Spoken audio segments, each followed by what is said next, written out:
Mengapa orang Yahudi tak menerima Nabi Muhammad SAW sebagai Nabi terakhir? Saya telah mendengar pandangan seorang padri Yahudi mengatakan, akhir zaman akan muncul apabila semua keadaan telah aman semua. Orang telah kaya, tidak ada orang miskin. Waktu itu Nabi akhir zaman akan muncul. Apa jawaban Pak Ustaz? Ada buku yang amat sangat baik. Judulnya Tarikh Ad-Diyanah Al-Yahudiyah, Sejarah Agama Yahudi. Di sana diceritakan bagaimana orang Yahudi percaya bahwa nanti di akhir zaman akan datang seorang Nabi. Dan mereka menyebut dia manakala berperang. Ini Yahudi, ini Bani Ghatafan. Mereka berperang dengan Bani Ghatafan. Dan sebelum berperang mereka berdoa kepada Allah. Ya Allah, tolonglah kami melawan Bani Ghatafan berkat Nabi terakhir yang engkau utus. Sudah datangkah Nabi terakhir itu? Sudah. Siapa dia? Muhammad sallallahu alaihi wasallam. Mana buktinya? Husain padri Yahudi.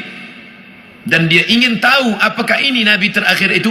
Dia intip dari balik pokok kurma. Manakala Muhammad SAW datang, Tala'al badru alaina. Yang lain menyambut Nabi Muhammad. Dia perhatikan dari jauh. Dia tengok tanda-tandanya. Selepas itu dia pun datang. Engkaulah Nabi terakhir. Ashhadu an la ilaha illallah wa ashhadu anna Muhammadan Rasulullah. Selepas itu Nabi robah nama dia menjadi Abdullah bin Salam. Dia pun masuk ke rumah Nabi. Tak lama selepas itu datang orang Yahudi ramai-ramai. Nabi bertanya kepada mereka, kamu kenal dengan Husain? Kenal. Siapa Husain? Padri kami. Siapa Husain? Anak orang baik. Husain adalah orang baik, anak orang baik, keturunan orang baik. Apa kata Nabi? Husain sekarang ada dalam rumahku dan dia sudah Islam. Apa pendapat kamu? Husain orang paling jahat, anak paling jahat, datuk nenek moyangnya orang jahat, dan dia adalah paling jahat di dunia. Kenapa Husain masuk Islam? Kenapa mereka tidak? Karena Husain melepaskan dari segala kepentingan. Sedangkan yang ini masih inginkan kekuasaan, masih inginkan harta benda. Bila aku masuk Islam, nanti aku akan susah, aku akan miskin. Alladzina atainahumul kitab, mereka yang kami berikan Taurat dan Injil, ya'rifunahu kama ya'rifuna abna'ahum. Mereka mengenal Muhammad sallallahu alaihi wasallam sebagaimana mereka mengenal anak kandung mereka sendiri. Nauzubillah, accident. Terjadi musibah, hancur muka anak. Lalu kemudian seorang ayah dan bunda datang ke hospital. Kami nak tengok anak kami. Betulkah dia yang kena accident? Nauzubillah. Belum buka wajahnya dah tahu ini anak kami. Dari mana? Dari jari kakinya. Buka jari kaki. Iya, ini memang anak saya. Dari mana puan tahu? Dari mana tuan tahu? Ini kaki anak kami.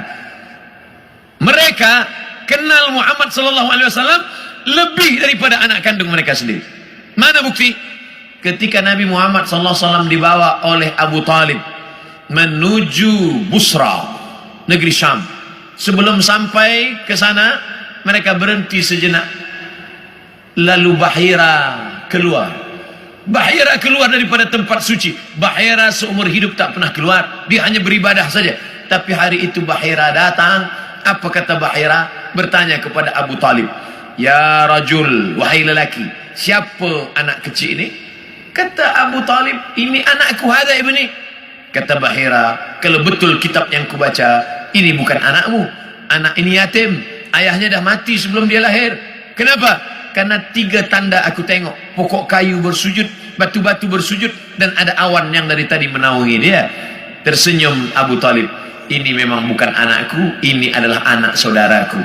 Karena orang biasa berkata anak saudara itu anak kita juga. Anak saudara, anak kita.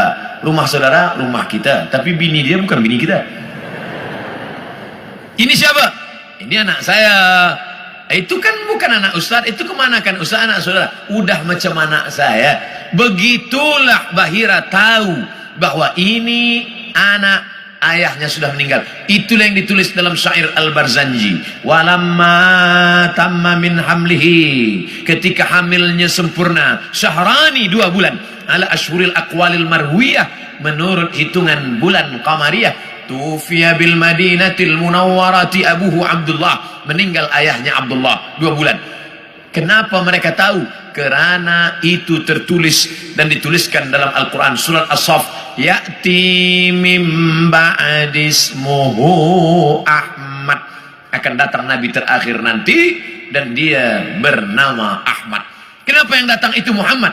Muhammad masyhur di bumi, Ahmad masyhur di antara malaikat. Ahmad dia, Muhammad dia, Toha dia, Yasin dia, Al-Fatih dia, Al-Khatim dia. Al-Fatihu lima ughliq wal khatimu lima sabaq nasirul haqqi bil haqq yahdi ila siratikal mustaqim.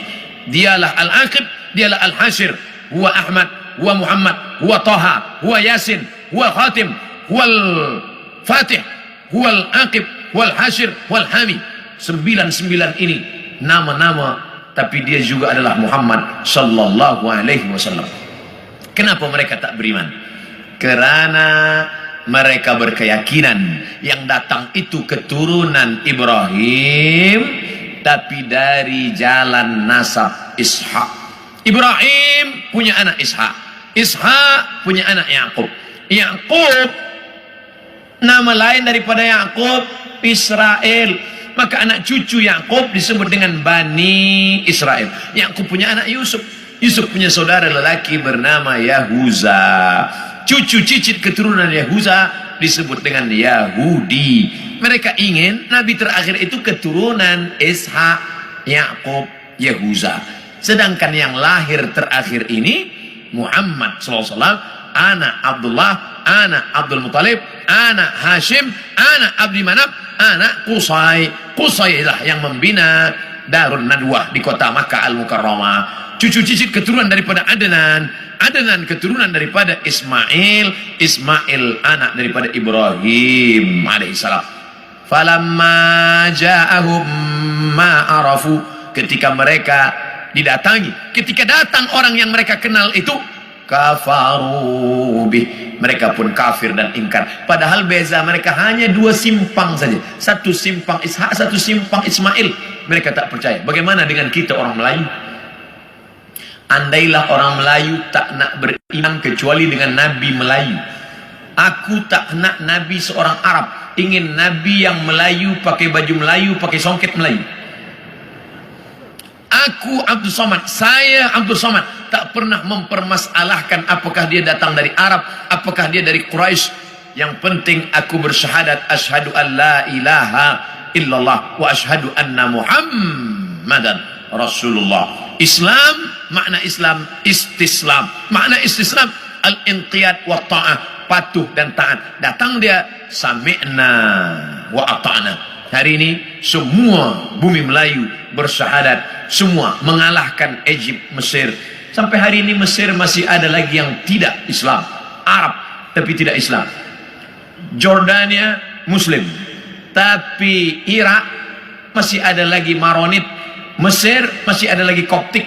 Tapi kita bumi Melayu, kalau sudah disebut Melayu adalah Islam. Melayu tanpa Islam hilang me-nya, tinggal layunya saja lagi. Oleh sebab itu kita bangkitkan izzah ini, kita bangkitkan kekuatan kita dengan tidak memusuhi orang lain. Orang Melayu adalah bangsa Muslim yang terbuka untuk segala golongan. Tuan boleh pergi ke Pulau Sumatera, tengok kampung Melayu Delhi, Medan, North Sumatera Utara. Di sana ada nama Kampung Kling, kerana ada tempat orang Hindu yang dibawa oleh Inggris masa dulu untuk memetik tembakau. Sampai hari ini masih ada. Di sana pula ada kampung nama Pecinan, tempatnya orang saudara kita daripada Chinese, Tionghoa, masih ada tegak berdiri. Orang Melayu Muslim adalah orang yang menebarkan kedamaian. Wa ma arsalnaka illa rahmatan lil alamin. Terbuka, kita tak pernah memusuhi orang lain. Kamu nak beramal, sila beramal. Wala ana abidum ma'abattum wala antum abiduna ma'abud lakum dinukum waliyadin. Kita seperti lebah. Bagaimana lebah?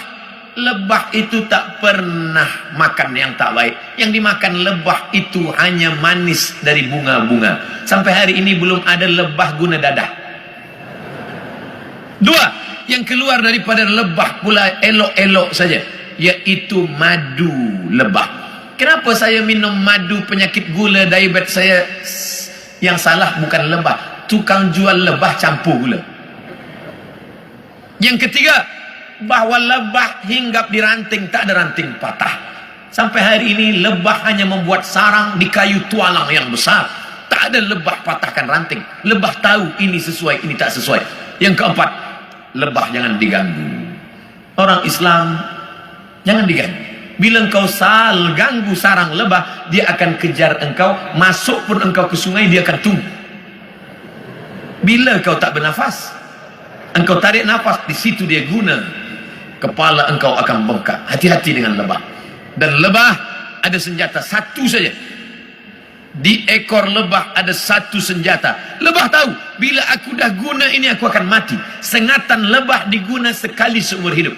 Dan kalau dia sudah pakai, orang akan kena, dia pun akan mati. Bagi lebah, lebih baik berputih tulang daripada berputih mata.